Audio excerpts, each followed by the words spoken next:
Jaren, Yes po, kuya. buong puso kang nagpahagi ng iyong sarili.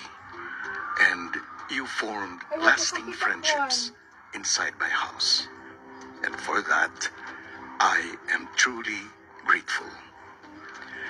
Pero sa puntong ito, nais kong ipaalam sa iyo that your time inside my house is not yet over.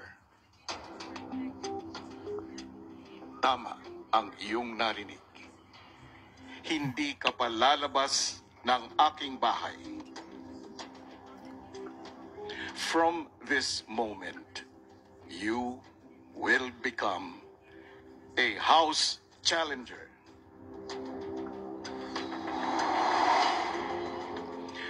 Bilang isang house challenger, kakailanganin ko ang tulong mo para mas makilala pa ang mga natitirang housemates sa aking bahay.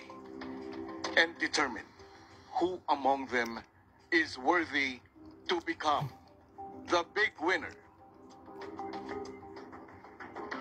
Para sa misyong ito, ay may makakasama ka rin na tutulong sa iyo. Tinatanggap mo ba ang pagiging house challenger, Jaren? Yes po, kuya.